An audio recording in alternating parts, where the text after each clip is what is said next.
안녕하세요. 오늘도 사연살롱을 찾아주셔서 감사합니다. 저는 서울 끝자락에 살고 있는 30대 주부입니다. 저희 남편에게는 형이 한 명 있어요. 저에게는 아주버님 되시는 분이죠. 그리고 아주버님과 남편의 나이 차이가 상당합니다. 아주버님께서 군대에 계실 때 남편은 아직 초등학생이었다고 하니까요. 형제가 띠동갑이에요. 그래서 아주버님의 부인 되시는 형님께서도 저희 부부랑 나이 차이가 꽤 되는데요. 제가 결혼하던 당시에 느꼈던 바가 형님은 마치 저에게 또 한 분의 시어머니 같다는 느낌이었어요. 형님께서 저보다 10살이나 많으신 데다가 결혼도 워낙 일찍 하셨고 아이도 일찍 낳으셨으니까 저보다 엄청 서열이 높은 분으로 여겨졌던 것 같아요. 나는 우리 도련님이 당최 누구랑 결혼하실까 궁금했었는데 이렇게 학벌 좋고 집안 좋은 여자친구를 두고 계셨을 줄은 몰랐네. 결혼하게 된 거 축하해요. 좋게 봐주셔서 감사해요. 저기 형님, 앞으로 잘 부탁드릴게요. 벌써 나를 형님이라 부르시려고? 이야, 안 그렇게 생겨서는 성격 한번 시원시원하네. 처음에는 형님 앞에서 제가 허둥지둥했었죠. 그때 제가 너무 당황스러워서 대충 상황을 모면하고자 대답을 했었지만 저는 그 이후로 형님에게 거리를 두게 됐었죠. 나이도 저보다 훨씬 연상이시고 애도 둘이나 낳으셨고 무엇보다 시부모님과 너무 막역하게 지내시고 괜히 어려웠거든요. 그런데 시댁이라는 공통점으로 한 집안에서 엮이게 된 이상 형님과 접점이 아예 없기란 불가능이었는데요. 시간이 흐를수록 저는 제 안에서 형님이란 인물을 재평가하게 되었어요. 모든 사람과 두루두루 다 어우러지는 무난한 타입은 결코 아니신데 겪어볼수록 저랑 코드가 잘 맞더라고요. 동서, 다음 주말에 다 같이 모여서 밥 먹으러 가기로 한 거 내가 개인적으로 가고 싶은 식당이 있어서 그러는데 그쪽으로 정해도 되지? 이번에는 동서가 밥값 내기로 한 만큼 동서 쪽에서 장소 정하고 싶어 할까봐 내가 미리 말하는 거야. 아, 그러시군요. 저기 그런데요, 형님. 사실 제가 먼저 생각해둔 식당이 있기는 하거든요. 음식도 잘 나오고 단체석도 깔끔한 곳이라서 염두에 두고 있었는데. 그래? 그럼 거기로 가자. 동서가 그렇게 말하는 거 보니까 괜찮은 곳 같네. 그렇게 해도 될까요? 형님 이번에 가고 싶은 식당이 있다고 하셔서 마음에 좀 걸리네요. 이번만 날이야? 거긴 다음에 가도 되겠지. 이번에는 동서가 정했다는 거기로 가자. 가만 보니까 형님은 머릿속에 떠오른 말들을 그냥 뱉으실 뿐이었습니다. 이걸 나쁘게 보자면 거침이 없는 것이었고 좋게 보자면 가식이 없는 것이었어요. 지내다 보니까 점점 형님의 스타일에 적응이 되었고 사람이 앞뒤가 똑같으니까 되려 마음이 편하더라고요. 그 외에 남들이 다 성격 별로라고 하는 사람이라도 나랑 잘 맞는 경우가 가끔 있잖아요. 그런 것처럼 형님이랑 저랑 약간은 세대 차이가 나고 공통 부모도 없는데 성향이 잘 맞으니까 겪으면 겪을수록 편하게 느껴졌어요. 특히 시댁 식구들끼리 여행을 두어 차례 가보고 확신했습니다. 첫 인상과는 달리 저랑 형님이 아주 잘 맞다는 것을요. 여행에서 트러블이 없다는 것이야말로 진짜라고 할 수 있거든요. 제가 예민한 지점에서 형님은 부드럽게 받아들이시고 반대로 제가 무덤덤한 영역에서 형님은 신경을 쓰시는데요. 이게 희한하기 실이 서로 상호 보완이 되더라고요. 상성이란 정말 모를 일입니다. 형님은 안 그런 척 하시면서 은근히 저를 챙겨주셨고 제가 신혼 때 임신이 아닌데도 임신이라고 잠깐 착각한 시기가 있어서 이것 때문에 우울했었는데 형님이 저를 많이 위로해 주셨더랬죠. 힘들고 서러울 때 내밀어진 손만큼 든든해 보이는 건 없더라고요. 그래서 저는 결혼 직전부터 가장 큰 결혼 생활의 불안 요소로 꼽았던 형님이 점차 좋아졌고 더욱 가까워지면 좋겠다고 생각을 하게 되었어요. 그래서 아주버님과 형님네가 지방으로 이사를 갑자기 가게 되었을 때 너무 섭섭했었네요. 아주버님의 직장 문제 때문이었고 마침 형님 애들이 학교 생활에 둘 다 어려움을 겪고 있어서 이참에 멀리 전학을 시켜주면 좋겠다고 판단이 내려졌었나 봐요. 내 식구가 지방으로 내려가 버렸고 저는 그 이후로 괜한 쓸쓸함을 느끼며 시부모님을 열심히 챙겨드렸습니다. 형님의 몫까지 제가 다 해야 한다고 생각을 해서 그랬던 건데 솔직히 제가 어른을 대하는 요령이 좀 부족했어요. 뭔가 시부모님 두 분 다 저랑 있으면 대면대면한 분위기가 된달까요? 그래서 솔직히 죽을 맛이었어요. 제가 결혼 후에 착각 임신 사건을 겪고 나서 남편과 상의 끝에 직장을 그만뒀거든요. 시간도 널널하겠다. 제 딴에는 노력해서 시부모님을 잘 챙겨드렸는데 어느 날 시부모님께서 저한테 그러시더군요. 자주 오지 말라고요. 제가 시댁에서 이것저것을 하는 자체가 시부모님께서는 불편하셨던 모양이에요. 그걸 계속 눈치채지 못하고 있었다니 얼굴이 화끈거렸죠. 그 후로 저는 시부모님과 왕래하는 횟수를 줄였고 남편 내조나 열심히 하면서 지냈답니다. 눈에서 안 보이면 마음에서 멀어진다는 표현처럼 어느새 아주버님네 식구들은 저에게서 잊혀져 있었죠. 기껏해야 이제 명절이나 시부모님 생신 때 만나는 게 전부였으니까요. 그런데 참 신기하죠. 저희 부부가 놀랍게도 아주버님네가 사시는 그 지역에 바로 옆 도시에 내려가게 되었어요. 보니까 아주버님네랑은 차로 30분 정도 걸리는 거리더라고요. 아주 가는 건 아니었고 단기간이었어요. 남편이 그 지역에 있는 곳으로 잠시 출근을 하게 된 게 이유였죠. 사실 저는 남편을 따라서 같이 내려갈까 말까 고민을 했었어요. 저까지 굳이 안 가도 됐고 주말 부부로 지내도 충분했으니까요. 그런데 의외의 일이 벌어졌네요. 형님이 무조건 저도 함께 내려오면 좋겠다고 강력히 말씀을 해주신 거예요. 동서, 이런 기회가 다시 생길 것 같지 않은데? 내 생각에는 동서도 이번에 같이 내려오는 게 어때? 저도 그러고는 싶은데 내려가면 제가 막상 너무 할 일이 없을까봐 그게 조금 마음에 걸려서요. 왜? 내가 있잖아. 내가 동서 심심할 때마다 놀아줄 수 있는데 꼭 내려와주면 안 될까?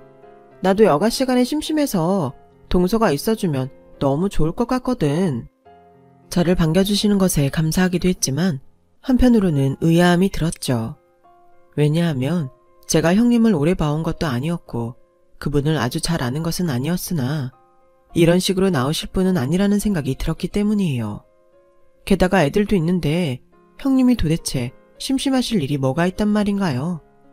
천상천하 유아독존이신 성격이라 혼자서도 잘 지내실 분이었는데요. 그래서 제가 우선 알겠다고 대답을 드린 후에 지방으로 내려가기 직전 다시 연락을 드려봤어요. 어차피 이제 곧 뵙게 될 테니 저한테 속내를 꺼내주실 것만 같았거든요. 아니나 다를까 형님이 머뭇거리시다가 이렇게 말씀하시더군요. 그런데요 형님, 정말 무슨 일 있으신 건 아니시고요. 제가 괜한 짐작을 하는가 싶어서 민망스럽지만 왠지 형님께 속사정이 있다는 생각이 자꾸만 들어서요. 내가 그렇게나 티를 냈나? 동서, 그게 내가 사실은 요즘에 생각이 많아져서 그래.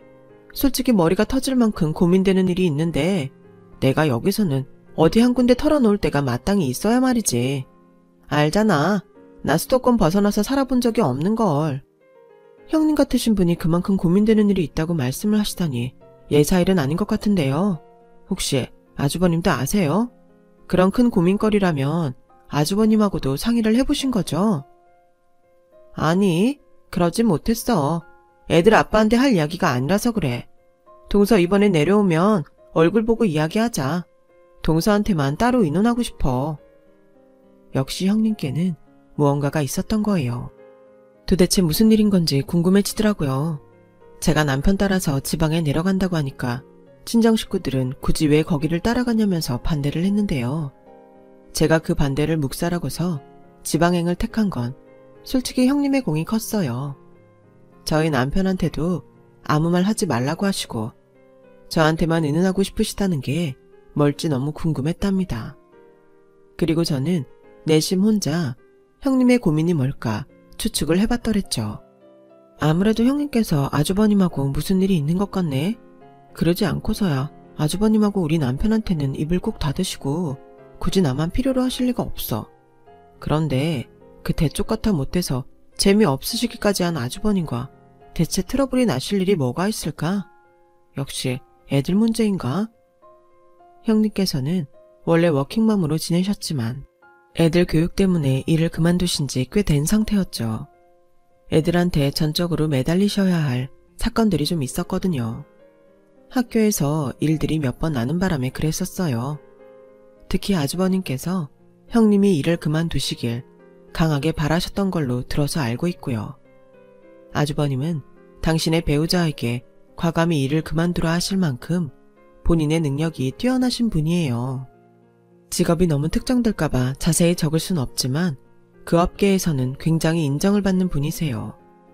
정부에서 추진하는 일을 여러 차례 해오셨고요. 보통 분이 아니시기 때문에 역시나 예사롭지 않은 형님 같으신 분을 배우자로 맞이하신 것 같아요. 형님은 기본적으로 묘한 카리스마가 있는 분이셨고 때문에 저도 심적으로 의지를 하였으며 도움도 받았었죠. 동서, 남들이 다 동서가 다니는 직장이 아깝다고 그만두면 후회할 거라고 말을 하는 게 그렇게나 중요해? 어차피 동서 인생이잖아. 그 사람들이 열이면 열, 동서한테 퇴사하지 말라고 그래도 선택은 오롯이 동서만이 할 수 있어. 퇴사를 하고 싶으면 해. 남들 눈치를 봐야 하는 상황들이 살면서 분명히 있지만 이거는 아니야. 하지만 형님, 오래 알아온 친구들도 저한테 어떻게 그런 곳을 그만둘 생각을 하고 있냐면서 미쳤다고 말하는 실정이에요. 저희 친정 식구들마저 지금 퇴사하기엔 아깝다고 그러니까 솔직히 그냥 꾹 참고 다녀볼까도 싶네요. 내가 지금 동서가 좋은 회사에 다니는 것에 질투를 해서 이러는 게 아니란 건 알지? 당연하죠. 형님께서 그런 걸로 질투하실 분이 아니라는 건 제가 알아요. 그럼 내가 좋은 마음으로 동서를 위해서 한마디 하는 거라고 생각해줘. 거긴 분명히 좋은 회사고 들어가기 힘든 데야. 하지만 나는 동서가 그곳에 비해 부족한 인물로 보이지는 않거든. 동서는 마음만 먹으면 언제든지 다시 도약할 수 있는 제목이야. 나는 이미 그걸 알아봤기 때문에 동서가 원하는 대로 퇴사를 해도 된다고 말하는 거야. 형님 덕분에 저는 적재적소에 퇴사를 할 수도 있었어요. 퇴사하고 나서 2달 후에 알게 된 사실인데 사실 저의 건강 상태가 무척 안 좋았었더라고요. 어차피 회사를 그때 그만두지 않았어도 저는 치료를 위해서 결국은 퇴사를 했어야 했을 테고 그렇다면 제 건강 상태는 더욱 악화가 된 상태였겠죠. 병원에서도 천만다행이라고 했었으니까요. 아무튼 저는 은연중에 형님께 도움이 돼보고 싶다는 생각을 하고 있었으므로 남편과 지방에 내려갔어요. 몇 달 안 지날 집이라도 짐을 풀고 살림살이를 차려놔야 하는 건 똑같더군요. 그래서 예상외로 너무 바쁘고 정신이 없었어요. 형님과 연락은 매일 했었고 아주버님네랑 식사도 따로 했었지만 제가 남편 뒷바라지하느라 정신이 없는 상태였어요. 그러다가 드디어 제가 각을 잡고선 형님을 뵈러 나섰습니다. 제가 형님이 좋아하시는 과일들을 사서 댁으로 방문했는데 별로 입맛이 없다고 하면서 그걸 잘 안 드시더라고요. 형님께서 디저트까지 마다하시다니 정말 무슨 일인데 그러세요? 이따가 아주버님 퇴근하고 오시면 다 같이 소고기라도 먹으러 나갈까요? 아, 그 인간이 제때 들어올지나 모르겠어. 어딜 그렇게 쏘다니는 건지 알 수가 없으니까. 네? 그게 무슨 말씀이세요? 혹시 아주버님이 퇴근하고 따로 취미생활이라도 하시나요? 나도 모르지. 걸핏하면 밖으로 나가도는데 도대체 뭐라고 다니는 건지 나한테 말 안 해주니까 물어봐도 소용없어. 전혀 생각지도 못한 방향이었기에 저는 당황하고 말았어요. 형님의 큰 고민거리가 설마 하니 아주버님의 이런 문제라고는 상상도 못했었거든요. 아주버님께서 퇴근 이후는 물론 때로는 주말까지 의문의 외출을 하신 지는 벌써 꽤 되었다고 하였어요. 저는 애써 당황한 기색을 억누르곤 차분하게 말씀을 드렸죠. 에이 형님, 아마도 아주버님께서 여러 모임에 다니시는 거 아닐까요? 워낙 인맥도 넓으신 분이잖아요. 이곳에서 새로운 분들과 모임을 만드셨을 수도 있어요. 모임? 웬 모임을 만들어? 그럼 어떤 모임일까? 그것까지는 제가 잘 모르겠는데 굳이 밖에서 시간을 보내시는 거면 그런 게 아닐까 싶어서요. 이것 봐. 내가 모임 같은 거였으면 진작에 그런 걸로 알았을 거야. 혹시 운동을 다니는 거면 나도 같이 데리고 다녀달라 했더니 운동은 아니라고 그러지. 이 동네 익히려고 바람 쐬러 다니는 거냐고 하니까 그것도 아니라고 잡아떼지. 일하는 사람들 만나나 싶어서 알아봤더니 왠지 그것도 아닌 것 같지. 아주 답답해 미치겠어. 형님은 저를 향해 쉴 새 없이 말을 쏟아대셨는데 그간 혼자 소가리를 끙끙 해오신 게 여실히 드러났죠. 저는 형님이 내리신 결론을 듣고 숙연해졌어요. 그것은 바로 아주버님이 바람을 피우고 계시단 것이었어요. 여자가 생긴 것 같단 얘기였죠. 지방에 내려와 새로운 인생을 살아볼까 했더니 남편이 바람날 게 뭐냐면서 형님은 엄청 서러워하셨어요. 저는 감히 어떤 조언이나 위로를 드려야 할지 몰라서 초조하게 있었네요. 고심을 하던 저는 형님과의 약속을 어기곤 남편에게 몰래 상의를 해보고 말았어요. 제가 가벼운 마음으로 그런 것은 아니에요. 왜냐하면 저는 남편이 나이 차이가 많이 나는 자기의 형을 내심 어렵게 생각하고 있다는 것을 잘 알고 있기 때문이었죠. 남편이 겉으로는 안 그런 척하지만 아주버님을 어려워해서 연락하는 것도 무척 망설이는 사람이었으니까요. 그렇기에 입단속은 잘 될 거라 확신해서 이 문제를 상의해봤어요. 그랬더니 남편이 펄쩍 뛰더군요. 뭐? 내가 형제랍시고 비호하는 건 절대 아니고 우리 형은 바람 피울 사람이 아니야. 그럴 만한 인물이 못 돼. 아무래도 그렇지. 나도 정황상 바람인 것 같기는 한데 아주버님을 보면 사람이 그럴 만한 사람은 아니라서 그쪽으로 생각하긴 어렵더라고. 당연하지. 우리 형이 옛날에 태어났으면 분명 선비였을 거야. 그 정도로 고지식해. 재미 하나도 없고 답답한 스타일인데 처자식을 두고 바람은 무슨 바람이야. 저도 남편의 생각에 동의했어요. 그리고 형제간의 사적인 대화를 어색해하는 남편을 어차피 내세우기는 어려우니 제가 나서야 하는 게 분명해 보였죠. 우선은 형님의 걱정이 더 심해지기 전에 잘 달래드리기로 했어요. 남편과 상의한 끝에 제가 내민 카드는 그러실 분이 아니다였어요.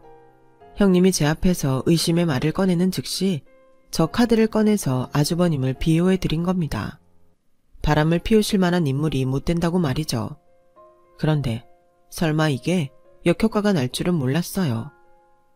나는 동서의 생각을 들으면서 오히려 확신을 하게 되었어.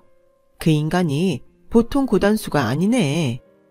형님, 그게 무슨 말씀이세요? 저는 아무래도 아주버님께서 바람이 나신 것 같지는 않다고 말씀드린 것 뿐인데. 절대 바람을 피울 사람이 아니라고 자기 주변 인물들을 방심하게 만든 다음에 뒤에서 헛짓거리를 하는 거. 그게 바로 그 인간의 전략이야. 이럴 수가. 형님은 되려 의심에 확신을 더해 가셨어요. 또 고민하던 저는 아예 형님의 뜻대로 맞춰드리기로 해봤죠. 원하시는 게 있으면 저도 돕겠다고 했더니 형님은 아주버님의 휴대폰 위치 추적이나 차량 블랙박스 보는 걸 알고 싶다고 하셨어요. 능력이 따라준다면 미행까지 하고 싶다 하셨죠. 제가 깜짝 놀라긴 했으나 겉으로는 형님을 맞춰드리는 게 우선이어서 적극적으로 동의를 해드렸네요. 그리고 저도 면밀하게 아주버님을 관찰하기 시작했어요. 형님이 아예 없는 의심을 품으신 건 결코 아니었던 게 아주버님께서 정말 아무 시간도 아닌 때에 외출을 하시더군요. 형님의 장단에 맞춰주는 것뿐이지 바람 의견에는 동의하지 않고 있던 저였지만 아주버님의 수상한 외출에 담긴 비밀은 알아내야 할 필요성을 느끼게 되었죠. 그 사이 형님은 더욱 심각해져 있었어요. 동서, TV에 나오는 옷에 카메라 달고 녹음기 붙이고 그런 것들은 어떻게 따라할 수 있어? 내가 잘 몰라서 그러는데 일반 개인도 그런 걸 살 수 있을까? 제가 얼마나 진땀을 뺐는지 몰라요. 이게 다 입을 꾹 다물고 계신 아주버님 때문이란 생각에 저는 이를 치르기로 작정했죠. 아주버님네 지하주차장 입구에서 기다리고 있다가 아주버님께서 등장하시는 걸 보고 바로 달려갔어요. 아주버님, 이 시간에 대체 어딜 가시는 거예요? 저한테도 좀 알려주세요. 아니, 재수씨가 여긴 어쩐 일로? 놀란 아주버님께서 황급히 차로 향하셨는데 제가 용감하게 따라가서는 그 차에 올라탔어요. 왜 사람 놀래키냐고 아주버님께서 그러셨지만 저는 아랑곳하지 않았죠. 제가 심각한 용건이 있어서 그래요. 계속 어딜 다니시는 건지 정말 말씀해 주실 수 없을까요? 그런 걸 애들 엄마나 재수씨나 왜 그렇게 궁금해하지? 나는 그냥 개인적인 일이 있어서 여기저기 좀 다니고 있을 뿐인데. 아무 말씀도 안 해주시고 숨기시니까 더 궁금해지는 게 사람 마음인걸 어떡하나요? 아주버님께서 그러시면 그러실수록 오해만 쌓일 뿐이에요. 오해라니? 설마 두 사람 나한테 이상한 의심을 품고 있는 건 아니겠지? 왜 아니겠어요. 그러고 싶진 않지만 상황이 그렇게 만드는걸요. 솔직히 말씀드리자면 지금 형님은 아주버님께서 바람을 피우고 있는 건 아닐까 그런 생각을 하고 계세요. 바람? 바람이라니. 그 무슨 말도 안 되는 추측이야. 나는 절대 그런 적 없어. 믿어줘 재수씨. 애들 엄마가 그런 의심을 할 사람이 아닌데 정말 이상하네. 형님은 자존심 때문에 크게 티를 못 내시는 것뿐이에요. 세상 어느 아내가 자기 남편의 행적을 숨기는데 이상하게 생각 안 하겠어요. 그러니 아주버님께서도 떳떳하시다면 부디 뭘 하고 다니시는 건지 알려주세요. 아주버님께서는 많이 당혹스러우셨는지 귀까지 불그스름해지시더라고요. 저와 남편은 불륜이라고 절대 생각 안 하지만 어디로 자꾸 외출을 하시는지 알아야 도와드릴 수 있다고 솔직하게 말씀드렸죠. 그랬더니 아주버님께서 한숨을 푹푹 쉬시더니 뒷좌석에 있는 가방을 갑자기 챙기시는 거예요. 이윽고 저에게 그 안을 보여주셨는데 서류 파일들과 목캔디, USB들이 있었습니다. 그러면서 드디어 공개하신 내막은 바로 개인 강연이었어요. 아주버님께서는 그동안 이곳저곳으로 강연을 다니셨던 거예요. 처음에는 기업 차원에서 의뢰가 들어왔을 때 해보셨는데 그게 너무 재미있으셨대요.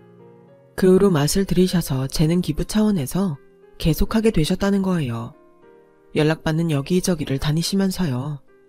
아주버님께서 워낙 박학다식하신 분이라서 강연에 너무 잘 어울렸으나 달변가는 아니시기 때문에 언뜻 상상이 어렵더군요. 이 사회문화 강연이 별거 아닌 것 같아도 한번 하려면 나도 만반의 준비를 갖춰야 하기 때문에 시간이 꽤나 들더라고. 앞으로 2주만 더 하고 종료할 예정이 되어 있어서 딱히 털어놓을 생각을 못했어. 게다가 애들 엄마가 쟤는 기분이 뭐니 하면서 돈 안 되는 이런 활동에 시간 들이고 노력 들이는 걸 질색하는 사람이라 그냥 말을 안 하고 다니니까 너무 편해서 계속 숨기게 되어버렸네. 설마 바람이라는 오해를 부를 줄은 꿈에도 생각 못하셨다고 해요. 형님의 성격을 생각한다면 아주버님께서도 숨기신 것에도 그럴 만한 이유가 있다는 생각이 들더군요. 애들 문제로도 복잡한데 이곳에 내려와서 무료로 강연을 다닌다니 비효율적인 일이라고 형님께서는 일침을 놓으실 뿐이었고 아주버님은 형님의 말발에 조금도 맞설 수 없는 분이셨으니까요. 제가 형님께 그냥 제멋대로 아주버님의 강연 얘기를 알려드릴까 말까 고민은 했는데 그게 무색하게도 일상은 제가 진실의 창을 펼칠 틈이 없었죠. 이렇게 증거를 잡을 만반의 준비를 하면 뭐해? 워낙 똑똑한 인간이라 능구렁이처럼 빠져나갈 게 너무 걱정이 되네. 거짓말을 해도 내가 속아줘야 하는 상황이 오는 건 아니겠지? 이미 형님의 의심은 극에 달해 있었어요. 보니까 강연이란 진실의 카드를 꺼내 드는 게 안 먹힐 수 있겠더라고요. 그것을 가짜 연막이라고 오해하시면 더욱 큰일이었어요. 그래서 제가 아주버님과 작당을 모의하게 되었죠. 아주버님, 이대로라면 강연을 하거나 말거나 여자가 있을 거라는 형님의 의심을 피하실 수가 없어요. 재수씨 생각도 그렇지. 내가 너무 먼 강을 건너왔나 봐. 미치겠네. 일이 이렇게 커질 줄이야. 평범하게 알리는 건 안 되고 조금 특별하게 가보는 건 어떠세요? 나도 그러면 좋을 것 같은데 재수씨한테 무슨 좋은 아이디어라도 있어? 저는 아주버님께 SNS 사진을 보여드리며 이벤트 설명을 드렸습니다. 핵심은 바로 호텔에서 바람 현장을 검거하는 척하면서 실상은 형님께 이벤트를 열어드리자는 거였죠. 고지식한 아주버님께서는 평생에 이런 비슷한 것도 해본 적이 없다면서 쑥스러워 하셨네요. 하지만 제 의견에 따라주셨어요. 이벤트 당일 호텔방에 형님이 좋아하시는 과일이며 와인을 쫙 준비해놨죠. 그런 다음 미리 약속한 대로 제 차에 형님을 태우고 아주버님의 차를 미행하는 척 따라갔어요.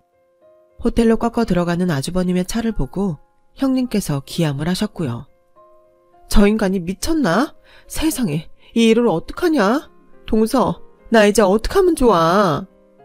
형님, 제가 당장에 따라가서 룸이 어딘지 봐둘게요. 형님은 잠깐 계세요. 이따 현장을 덮치자고요. 저는 열심히 바람잡이 역할을 해냈어요. 그리고 몇 분 후 형님을 모시고 해당 룸 앞에 갔답니다. 옆에서 형님이 자꾸 무서운 욕을 중얼거리시는 바람에 제 오금이 다 저렸던 것 같아요. 제발 오늘의 일로 두 분 사이가 원만해지길 빌고 또 빌었더랬죠. 저를 대동한 형님께서 이윽고 해당 룸의 문을 쾅쾅 두드리셨어요. 잠시 뒤에 문이 열렸고요. 바로 고함을 지르시던 형님의 입이 금세 다물렸죠. 왜냐하면 활짝 열린 문 안으로 드러난 광경은 바람의 현장이 아니라 이벤트 공간이었으니까요. 아주버님께서는 정장을 쫙 빼입으신 채로 형님께서 좋아하시는 장미꽃을 들고 서 계셨어요. 뭐야? 지금 이게 다 무슨 상황인 거야? 무슨 상황이긴 당신을 위한 거지. 나 오늘 간만에 위아래로 다 빼입어봤는데 당신이 보기엔 어때? 아주버님은 귀가 다 빨개지신 채로 멋진 멘트를 늘어놓으셨어요. 형님께서 방으로 들어가시면서 저랑 아주버님을 번갈아 쳐다보셨죠. 제가 설명을 드리려고 했는데 아주버님께서 선수를 치셨어요. 내가 이러자고 했어. 이렇게 안 하면 당신이 계속 나를 걱정할까봐 그랬지. 그러니까 재수씨한테는 뭐라고 하지 마. 우리 사이를 재수씨가 많이 걱정해줬어. 그랬던 거였어? 나는 진짜 당신한테 뭐가 있는 줄 알고 동서한테도 계속 그렇게 말을 했었는데 뭐야 그럼 당신 바람난 거 아니었어? 진짜 아니야? 바람은 무슨, 나한테는 당신밖에 없어. 내가 얼마나 지루하고 진부한 사람인데 이런 나를 만나줄 여자가 당신 외에 또 있으리라고? 당신처럼 태평양 같은 포용력을 지닌 사람이 아니면 나는 만날 수가 없는걸. 아주버님께서 얼굴까지 빨개지신 채로 담담하게 말씀하시는 것에 형님의 눈시울이 붉어지는 게 보였어요. 두 분께서 이런저런 대화를 나누시다가 포옹을 하셨죠. 저는 거기까지만 보고 살그머니 걸음을 옮겨서 그곳을 빠져나왔어요. 온전히 두 분의 시간을 보내시게 말이죠. 경과를 궁금해하는 남편에게서 카톡이 와 있길래 제가 답장을 할까 하다가 그냥 전화를 걸었어요. 무슨 일이야 여보? 혹시 무슨 일 있어? 전화를 왜 그렇게 요란스레 받아? 당신이야말로 무슨 일 났나 보네. 아니, 나 일하는 시간에는 절대 전화를 안 하는 사람이 웬일로 전화를 거니까 무슨 큰일 났나 싶어서 그랬지. 특별한 일은 없어. 그냥 당신 목소리 듣고 싶어서 전화한 거야. 형님이랑 아주버님 잘 풀린 것 같거든. 근데 그 모습 보면서 갑자기 나도 당신이 보고 싶어지더라. 근데 일하는 시간이니까 목소리라도 들을까 해서 전화한 거야.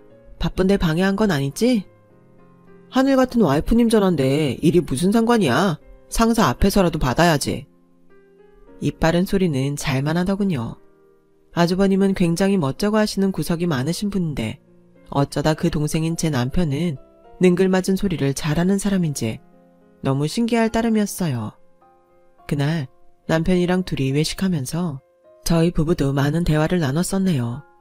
밤늦게나마 남편이 웬일로 아주버님께 먼저 전화를 하기도 했었어요. 형제간의 대화가 너무 적어서 어색한 사이인데 남편이 큰 용기를 낸 셈이었죠. 제가 다 뿌듯해서 남편한테 칭찬 많이 해줬었네요. 동서, 내가 새로운 환경에서 지내다 보니까 애들 신경 쓰는 것도 그렇고 참, 이만저만 해서 예민해졌었나 봐. 며칠 지나고 났더니 그간의 내 행동들이 부끄럽게 느껴지네. 형님, 그런 말씀 마세요. 형님 덕분에 저희 다 이번에 더 가까워진 것 같아서 좋은걸요. 형님은 안 그러세요? 사실은 나도 동서랑 더 친해진 것 같아서 좋기는 해. 나 창피한 건 그렇다 치고 이게 한 가족이구나 싶어서 좋은 마음이야. 앞으로 우리 더 잘 지내보자, 동서. 내가 항상 동서한테 행복한 일만 생기기를 기도해줄게. 형님의 말씀에 가슴이 찡해졌었어요. 그 후로 정말 신기한 일이 벌어졌어요. 제가 사실은 병원에서 자연임신이 어려울 거라고 얘기를 들은 사람이었거든요. 그런데 그곳의 생활을 마무리하기 전에 임신 사실을 알게 된 거예요. 이건 마치 기적과도 같은 확률이었기 때문에 저랑 남편이랑 비명을 지르면서 울고불고 난리도 아니었어요. 그리고 임신 중기에 배가 확 뭉쳐서 이러다가 뱃속의 아이가 잘못되는 거 아닐까 싶기도 했고 입원해서 초조하게 지낼 때가 있었거든요. 그때 형님네가 굳이 주말에 시간을 내서 저를 보러 올라오셨어요. 수척해진 제 모습을 보면서 두 분 걱정이 많으셨죠. 제가 입덧이 너무 심해서 먹는 것도 잘 못 먹고 있었고 그런데 또 이때 신기한 일이 벌어졌어요. 형님이 제 상태를 보시더니 금세 마트에서 먹을 걸 사오셨는데 그게 젤리였거든요. 웃기게도 그게 자꾸 입에 들어가더라고요. 혼자서 망고 젤리 그거 한 통을 다 먹었어요. 그리고 감쪽같이 몸이 괜찮아져서 사흘 후에는 제 발로 멀쩡히 걸어서 퇴원했죠. 이후로 출산까지 너무 입맛이 돌아서 문제였고요. 무사히 그 아이 낳아서 지금 잘 키우고 있답니다. 아주버님께서 우스갯소리로 그때 무료로 다니셨던 강연의 대가를 아무것도 받지 않았었는데 그게 당신의 조카 탄생으로 값이 돌아온 거 아니냐면서 그러셨죠. 옆에서 형님은 이상한 소리 하지 말라고 아주버님께 핀잔을 주셨었지만 저는 이상하게 그 말씀이 마음에 와닿았어요. 정말 희한하게도 아주버님의 말씀대로 제가 그 덕분에 아이를 얻은 것만 같다는 생각이 자꾸만 들더군요.